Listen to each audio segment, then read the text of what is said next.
الحمد لله رب العالمين والصلاة والسلام على سيد الأنبياء والمرسلين نبينا محمد وعلى آله وأصحابه أجمعين أما بعد أعوذ بالله السميع العليم من الشيطان الرجيم بسم اللہ الرحمن الرحیم قل لو شاء اللہ ما تلوتہ علیکم، کہہ دیجئے اگر اللہ رب العزت چاہتا تو میں اس کی تلاوت نہ کرتا تمہارے اوپر، ولا ادراکم بہ، اور نہ وہ تمہیں اس کی خبر دیتا، فقد لبثت فیکم عمرا من قبلہ، تحقیق میں تمہارے ساتھ ایک عمر گزار چکا ہوں اس سے پہلے، افلا تعقلون، کیا پس تم عقل نہیں رکھتے ہو؟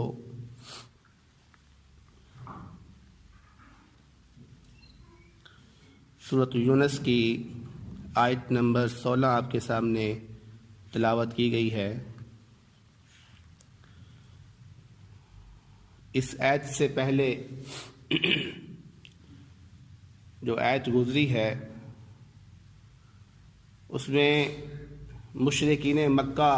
نبی صلی اللہ علیہ وسلم سے یہ مطالبہ کر رہے تھے کہ آپ یا تو اس قرآن کی جگہ کوئی اور قرآن لے آئیں یا پھر اس قرآن کے اندر کچھ تبدیلی کر دیں، کچھ باتیں ہماری ایڈ کر لیں، کچھ اپنی منوا لیں تو ہم ایمان لے آئیں گے۔ تو نبی صلی اللہ علیہ وسلم نے ان کا رد کرتے ہوئے فرمایا تھا کہ یہ میرے بس کی بات نہیں ہے، مجھے اس کی اجازت نہیں ہے کہ میں اس کے اندر تبدیلی کر سکوں، کیونکہ یہ اللہ رب العزت کی طرف سے قرآن نازل ہوا ہے، اس میں میرا کوئی بھی دخل نہیں ہے۔ تو یہاں پر بھی اللہ رب العزت یہ بیان فرما رہے ہیں کہ اے نبی صلی اللہ علیہ وسلم، آپ ان سے کہہ دیجئے کہ اگر اللہ رب العزت چاہتا تو میں تمہارے اوپر اس کی تلاوت کرتا ہی نہ، اور نہ ہی وہ تمہیں اس چیز کی خبر دیتا کہ یہ قرآن ہے، کیونکہ یہ معاملہ تو اللہ رب العزت کی مشیت کا ہے، جو وہ چاہتا ہے وہی ہوتا ہے، ہماری مرضی نہیں ہے، اس میں انسان کی مرضی نہیں چلتی، اس میں تو اللہ رب العزت کی مرضی چلتی ہے۔ تو اللہ رب العزت کی مرضی میں ہم دخل اندازی نہیں کر سکتے۔ تو اس کے بعد پھر نبی کریم صلی اللہ علیہ وسلم عقلی طور پر ان مشرکین مکہ کو سمجھا رہے ہیں، تو فرمایا لقد بعثت فیکم عمرا من قبل، کہ تم لوگ تو جانتے ہو کہ میں ایک عرصہ دراز تمہارے ساتھ زندگی کا گزار چکا ہوں، 40 برس میں نے تمہارے ساتھ گزارے ہیں، اور تم نے مجھے صادق پایا ہے، تم نے مجھے امین پایا ہے، تم جانتے ہو کہ میں کوئی جادوگر نہیں ہوں، اور تم یہ بھی جانتے ہو میں کوئی کاہن بھی نہیں ہوں، نہ ہی میں کوئی شاعر ہوں، نہ میں نے کسی سے پڑھا ہے، نہ مجھے لکھنا آتا ہے۔ تو سب چیزیں یہ جو ہے نہ ہی انسان 1-2 دن میں حاصل کر سکتا ہے، شاعر بننا ہو تو کافی ٹائم لگتا ہے، پڑھنا لکھنا سیکھنا ہو تو ٹائم لگتا ہے، جادوگر کاہن بننا ہو ٹائم لگتا ہے۔ کل کے دن تم میری تعریف کر رہے تھے، آج میں کس طرح سے اپنی طرف سے یہ قرآن گھڑ سکتا ہوں، مجھے بتائیں۔ افلا تعقلون، کیا تمہاری عقلیں کام نہیں کرتی کہ 1-2 دن کے اندر میں نے سب کچھ یہ کر لیا؟ اس کو عقل تسلیم نہیں کرتی، لہذا معلوم یہ ہوتا ہے کہ تم میرے ساتھ تعصب کر رہے ہو، جبکہ عقل اس کا انکار کرتی ہے۔ تو یہ چیز جو میں لے کے آیا ہوں یہ یقیناً اللہ رب العزت کی طرف سے ہی ہے۔ فرمایا فمن اظلم ممن افترى علی اللہ کذبا، کہ اس شخص سے بڑا ظالم کون ہو سکتا ہے جو اللہ رب العزت پر جھوٹ باندھے، او کذب بآیاتی، یا اس کی آیات کو جھٹلائے۔ مقصد یہ ہے کہ اگر یہ قرآن پاک میں نے اپنی طرف سے بنایا ہے اور اپنی طرف سے بنا کر اس کی نسبت میں اللہ رب العزت کی طرف کر رہا ہوں، تو گویا میں اللہ رب العزت پر جھوٹ باندھ رہا ہوں۔ جو شخص اللہ رب العزت پہ جھوٹ باندھتا ہے اس سے بڑا کوئی ظالم نہیں ہوتا، پھر تو میں بہت بڑا ظالم بن گیا۔ لیکن یہ بات واضح ہو چکی ہے کہ یہ جو قرآن پاک ہے یہ اللہ رب العزت کی طرف سے ہی نازل شدہ ہے، جیسا کہ دلائل آپ کے سامنے آ چکے ہیں۔ اب اس حقیقت کو جاننے کے بعد اگر تم لوگ اس قرآن کو جھٹلاتے ہو، نہیں مانتے ہو، تو پھر تم سے بڑا ظالم کوئی نہیں ہے اور تم سے بڑا گناہگار کوئی نہیں ہے پھر، کیونکہ جب حقیقت واضح ہو جائے انسان کے لیے، حق واضح ہو جائے، تو پھر اس کو جھٹلانا یہ بہت بڑا گناہ ہوتا ہے۔ فرمایا انہ لا یفلح المجرمون،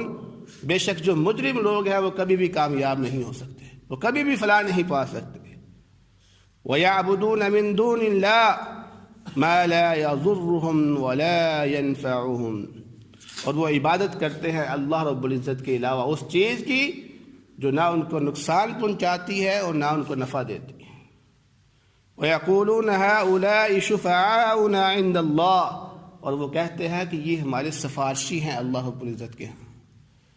مشرکین مکہ جیسا کہ آپ کو معلوم ہے کہ وہ اللہ رب العزت کی عبادت کے ساتھ ساتھ بتوں کی بھی عبادت کرتے تھے، جیسا کہ اللہ رب العزت نے اس قرآن پاک میں فرمایا وَيَعْبُدُونَ، کہ وہ عبادت کرتے تھے من دون اللہ، اللہ تعالیٰ کے علاوہ۔ اب مشرکین مکہ ہے اور مشرکین مکہ کا عقیدہ اللہ رب العزت یہاں پہ بیان کر رہے ہیں۔ لوگ کہتے ہیں کہ مکہ والے ابراہیم علیہ السلام کی ملت پر تھے، اللہ رب العزت کیا فرما رہے ہیں یہاں پہ دیکھیں وَيَعْبُدُونَ مِن دُونِ اللَّهِ، کہ وہ اللہ رب العزت کے علاوہ اس چیز کی عبادت کرتے تھے مَا لَا يَضُرُّهُمْ وَلَا يَنْفَعُهُمْ، جو نہ ان کو نقصان پہنچا سکتی تھی نہ ان کو فائدہ پہنچاتی تھی۔ مراد کیا ہے؟ بتوں، کہ وہ بتوں کی عبادت کرتی تھی، ایک پتھر کی عبادت کرتے تھے۔ پتھر کیا کر سکتا ہے؟ کچھ بھی نہیں کر سکتا۔ اور وہ کیا کہتے تھے کہ ہم ان بتوں کی اس لیے عبادت کرتے ہیں کیونکہ یہ بت روز قیامت ہمارے لیے سفارشی بنیں گے اللہ رب العزت کے۔ ہم اس لیے عبادت کرتے ہیں ان بتوں کی کہ یہ بت روز قیامت ہمارے لیے اللہ رب العزت کے ہاں سفارش کریں گے، ہمیں بچا لیں گے اللہ رب العزت سے۔ اور یہی جواب ہے اللہ رب العزت فرمایا کہ ان مشرکین کیا کہتے تھے مَا نَعْبُدُهُمْ إِلَّا لِيُقَرِّبُونَا إِلَى اللَّهِ زُلْفَىٰ، کہ ہم ان کی عبادت نہیں کرتے مگر اس لیے کہ ہم اللہ رب العزت کے قریب ہو جائیں ان کے ذریعے سے، یعنی یہ ہمارا وسیلہ ہے، اس کے ذریعے سے ہم اللہ رب العزت کا تقرب حاصل کریں گے۔ تو اللہ رب العزت نے فرمایا نہیں، یہ شرک ہے اللہ رب العزت۔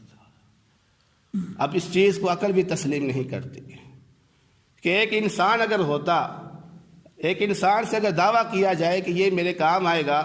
تو انسان شاید اس کو مان لیتا، لیکن ایک پتھر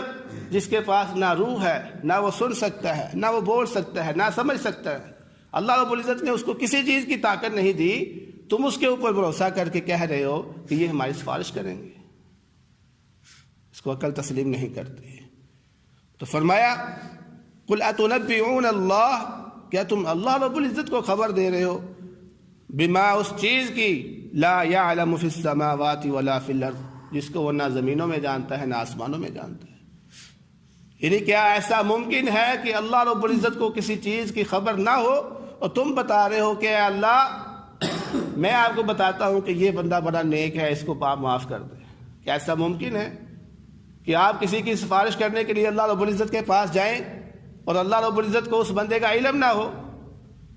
جیسے ہم عام طور پر دنیا داری میں کرتے ہیں، کسی بندے کا کام کروانا ہو تو ہم اس کو اپنے ساتھ لے جاتے ہیں کہ محترم جی یہ شخص جو ہے نا وہ بڑا اچھا ہے، آپ نہیں جانتے اس کو، میں جانتا ہوں اس لیے آپ اس کا کام کر دیں۔ تو وہ کہتا ہے اچھا جی ایسی بات ہے، مجھے نہیں اس کا علم تھا تو میں اس کا کام کر دیتا ہوں، چلو۔ لیکن کیا تم یہ دعویٰ کر سکتے ہو کہ اللہ رب العزت تمہارے معاملات سے بے خبر ہے؟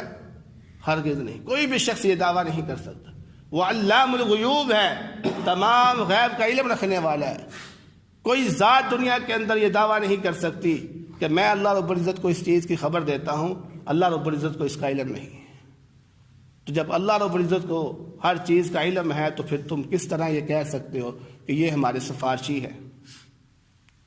اللہ رب العزت نے قرآن کے اندر ان کو سفارشی نہیں بنایا، اللہ رب العزت نے حدیث کے اندر ان کو سفارشی نہیں بنایا۔ تم کس طرح یہ دعویٰ کرتے ہو کہ یہ ہمارے سفارشی بنیں گے؟ اور جس دن انبیاء یہ کہہ دیں گے کہ ہم اللہ رب العزت کے ہاں سفارش نہیں کر سکتے، ہم گنہگار ہیں، کوئی نبی اللہ کے آگے کھڑا نہیں ہو سکتا سفارش کرنے کے لیے سوائے محمد صلی اللہ علیہ وسلم کی ذات کے، تو یہ بت کس طرح سفارش وہاں پہ کریں گے جس کی کوئی دلیل بھی نہیں ہے؟ تو یہ سراسر خرافات ہے، یہ عقل سے بالا تر بات ہے۔ تو فرمایا قُلْ أَتُنَبِّئُونَ اللَّهَ بِمَا لَا يَعْلَمُ فِي السَّمَاوَاتِ وَلَا فِي الْأَرْضِ سُبْحَانَهُ وَتَعَالَى عَمَّا يُشْرِكُونَ، وہ پاک ہے اور بلند ہے اس چیز سے جس سے تم شرک کرتے ہو۔ لہذا یہ جتنی بھی چیزیں ہیں یہ ساری کی ساری